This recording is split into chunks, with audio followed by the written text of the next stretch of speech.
Why, hello and welcome, rookie card collecting friends. Welcome back to the channel. If this is your first time, please consider subscribing because here we like talking about rookie cards. We look at the past and present day status of the rookie card, all in an effort to better understand this hobby icon. Well, today I simply want to share with you my story that I guess my experience that I had with the TriStar Autograph Pavilion. It's something that I do have I guess not that much experience in, and I should. Back in 2019, I decided to get um, rookie cards of Hall of Famers autographed, and I went ahead. I believe it was 2019, if I'm not mistaken, but I got a couple back then. This is the rookie card of Juan Marichal. He ended up signing his name there with a Hall of Fame inscription. And on the same day, I got Raleigh Fingers. I like Raleigh Fingers. I went with this one only because I'm not a fan of rookie cards that have 2 or 3 players on it. I don't like when those get autographed. And so that's how come the Raleigh is on a card by himself. Just a personal preference. Primarily, I do like to get the rookie cards autographed. But after 2019, and that was my first experience with TriStar, and it was kind of like all over the place. I couldn't even make heads or tail of what was going on. And I'm trying to remember my overall experience that day, and it's hard to remember. I was just excited. I got a chance to meet these guys. I got a chance to get their cards autographed, and overall, it was a decent experience. The following year came, and I wanted to get their autographs again, and it's basically something that I wanted to take advantage of because I live close to the convention center, and they typically have the Chicago Sports Spectacular comes 3 times a year, and they typically have TriStar Pavilion set up with a bunch of autograph guests. So I was like, I've been coming to this show for so many years, and I've never taken advantage of the autographs, and I felt like I wanted to start doing that. But then in 2020, when I went back and I started looking into it again, the prices of rookie cards getting signed like skyrocketed. And I'm like, it just left a really bad taste in my mouth. And I says, you know what? That's bogus. Why would you charge such a premium for signing a rookie card? And it was at that time I decided, you know what? I'm not doing that anymore. For this year's national, I wanted something momentous, right? I wanted to experience something cool, and so I decided to dip my toe back into this, and I started looking at all of the autograph guests that were going to be available to us at the national. And I went ahead, I made a video on it a couple of weeks before the national. I did an extensive video on my decision making. I'll leave a link to it at the end of this one. But so I went ahead and made that decision to pull the trigger at this year's national. But the right thing to do would have been to, in hindsight now, would have been to get my tickets way in advance prior to the event. But I didn't make that decision until 2 weeks out, and it was one of them things where, you know what, I'll just get the ticket there. That I guess was mistake number 1. So I showed up Thursday morning early, and I was able to walk around. There was hardly anybody there. And you can notice here this box, this painted yellow box that's on the floor. Pay attention to that. I've called that the pit, and we'll come back to that here in a little bit later in the video. But we can also see the numerous amounts of the red table covers just spread out, and they have each section. I believe there was like 15 autograph booths altogether. Thursday morning opened up, the lines opened up to get autograph tickets, and I showed up, I would say, 10:30 or so. I went to go get my ticket, and the line was really, really long to get tickets there. If you can see here in the photographs, this is the head of the line. And then here's the back of the line where I was. It had to be over 50 people deep, and the line was moving at a very slow pace. I mean, at one point we were joking around in line. I think we moved like 6 feet in the last 20 minutes. It's like This is just unbelievable. And to me, to me, it was just like, there has to be a better way here. I'm not gonna sit here in this line. And then I noticed off to the left hand side, I noticed these really big poster boards, and on on those poster boards, I saw a barcode at the bottom of it, and it said, "Purchase your tickets online here." So I went ahead and I scanned that barcode, and I went through walked through the process. Took me about 5 minutes to walk through the process because I had to enter all my information. And lo and behold, I had my ticket 5 minutes later on my phone. Then it told me to go over to the will call line. Well, the will call line was much shorter because the will call, that's where you go and you actually get your physical ticket. And so I zipped through that line within 5 or 10 minutes. And so I thought that was pretty cool. I says, hey man, I found a little hack here by scanning this barcode, and just, I saved a lot of time is what I figured. Well, by this point, it's about 12 o'clock, 12:05 maybe, and Roger is scheduled to sign at 12:15. So I go over, once I got my ticket over at the will call booth, I looked at it and it said regular 74. And I'm thinking, wow, I'm 74th person. There must not be a lot of people wanting Roger Clemens autographs. At least so I thought, right? So I head over to what I call the pit, right? And I'm in the pit.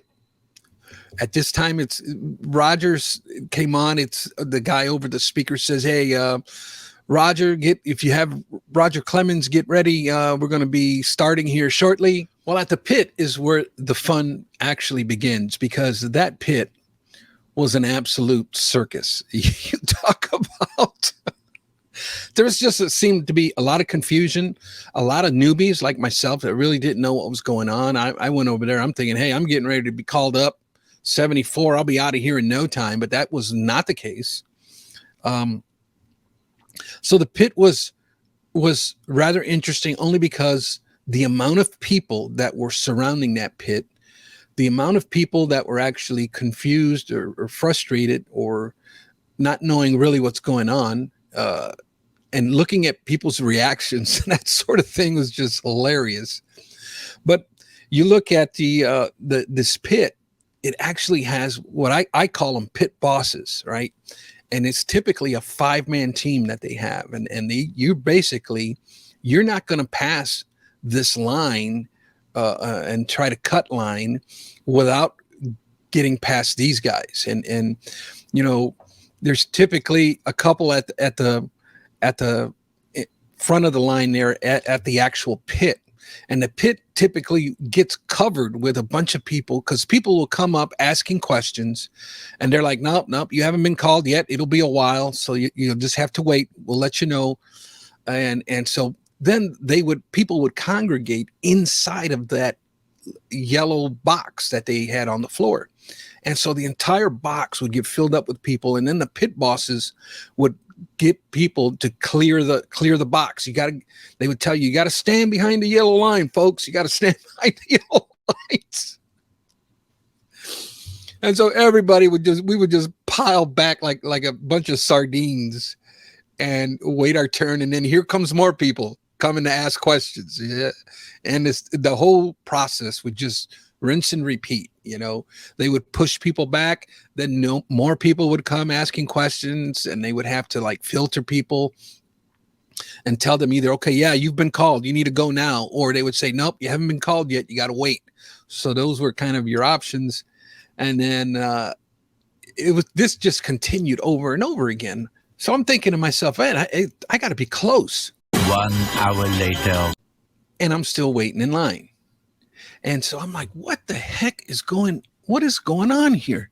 Well, come to find out, I started keeping track, because what was taking so long is that there's different tiers of this thing, unbeknownst to me. But they had like first order of business was photo ops, right? So Roger would go to the other side, not that far away, but at a different section. And if you had purchased a photograph opportunity ticket, then you went first. And so he went and took care of all of those people who wanted to do photo ops.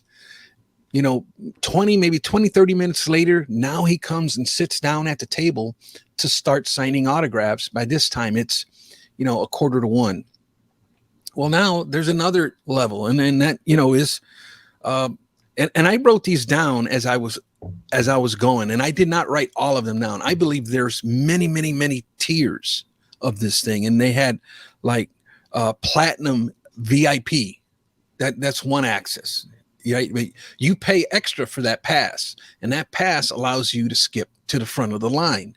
And then they had like platinum access, platinum all access, super all access, super VIP access. They had all of these different levels. I'm like, what in the heck is going on here? And this was just and I'm sitting here with regular 74 was my ticket number. I'm like, this ain't gonna work. So I was just like blown away. I was sitting there with my chair, right? I had my fold out chair with my water. I ate lunch. I had some snacks and stuff in my bag, and I ate, and I'm still waiting because of all of these different tiers. Finally, I got used to the bathroom, so I headed off towards the bathroom. Bathrooms were not very far away, so that was convenient. On the way there, I run into Bo from 1 Million Cubs. Great dude, man. We got a chance to actually meet in person, shake hands. We talked a little bit. On the way back to the line, I ran into Snoop 12922. Talked to him and his wife. I did not get a picture with Snoop, unfortunately, but my man Snoop and I we talked for a bit, and he has a lot of experience with the whole TriStar thing. But we were talking about what was going on, learned a lot from him, and then on the way back, I noticed that in the back of the foyer there in the area, TriStar Pavilion, there's a table with a big old TV on it. And that TV basically tells you the schedule, like Roger Clemens, and it kind of gives you like an estimated time of, when you're actually going to get called, or it tells you kind of where they're at. And I'm like, oh man, that's convenient, because this whole time I spent over an hour and that on the pit behind that yellow line in the middle of all the chaos, not really knowing what was going on. Well, that TV in the back kind of explained to you what was going on, and it kind of gave you an order of structure and stuff, which I'm a big fan of that kind of stuff. So I looked at that TV. I figured I've got some time to walk around and do it, and then I'll come back. And so that's what I did. I went around and walked around for a little bit, did a little bit of shopping even. I purchased some cards at that. I did make a purchase when I went for a walk. I forget which ones I got, but I ended up heading back to the booth about a half hour later, and I looked at the TV and I'm like, okay, I'm getting close. I'm gonna go ahead and head on back to the pit. And back to the pit I went, and sure enough, my number was finally called. And I was able to get in line. And one of them things, man, them pit bosses, man, I don't envy those guys' jobs. I mean, they're those five guys. There was five guys. One of them had a microphone, and he was kind of keeping things moving. And then the other four guys, you weren't going to get past them guys without showing them your ticket. And if you think you were going to get past these guys, they would, they had, you think you'd get past them at the pit, but then at either end is going to be another pit boss. And before you get in line, he's going to be like, let me see your ticket. And if your ticket doesn't match where they're at, they will turn. You need to wait. You need to turn around. You need to go back out. You haven't been called yet. So they're very on top of, everybody getting in line at the right time. So kudos to those pit bosses, man. I did not envy those guys' jobs. There was a lot of people in that building waiting for autographs, but they kept order in the whole process. But nonetheless, finally was able to get in line, and I was able to get the autograph of Roger Clemens on his 1985 Topps rookie card. This guy, just boyhood hero right here, man. This guy, 7 Cy Youngs. Are you kidding me? Did you hear that right? 7 Cy Youngs, over 4,000 strikeouts. this guy was just an absolute beast. So big fan of Roger Clemens, and here's the actual card. But I'll be sending these few cards off to PSA. All in all, it took me, I would say the entire process took me about 3.5 hours before I walked away with the actual autograph in hand. It was a 3.5 hour, what I call lesson. There's a lot of things that I learned. There's a lot of things that I observed. There's a lot of things that, I would probably do different next time. And so that's, to me, I knew that going in. I wanted to learn the process, and I went into it with that in mind. And so I would say mission accomplished, and some people, would think I'm crazy for spending close to 4 hours in line for an autograph card, but there was more to it than that. It was something that I wanted to invest my time in because I wanted to learn. And so, my lesson would be, next time I would probably use time management a little bit better, as far as going in with a ticket, as far as going in, perhaps if I'm only going to get one autograph, I'll go ahead and just go the regular route so that it's more cost effective.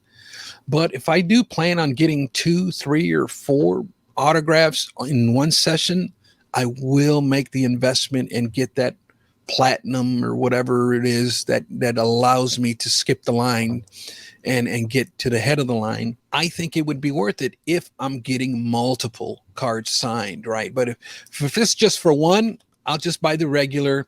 I'll look at the screen. I'll go for a walk, and then I'll come back and just play that route. I was going to get the 1981 Fleer Ricky Henderson signed, but when I started looking into the logistics of it, the time was going to really interfere with my time over at the live hobby hotline that we were able to do on Saturday morning, live from the pavilion there. So I probably could have made it, but it would have been like pushing it, in my opinion, and I would have felt like pressured or uncomfortable trying to do the show, leave right away, and it was just a conflict of interest there as far as the timing was concerned. So I says, you know what, I'll leave Ricky for another day. This is a good learning experience for me here with Roger Clemens, and we'll take it from there the next time. So all in all, at the end of the day, I will say this.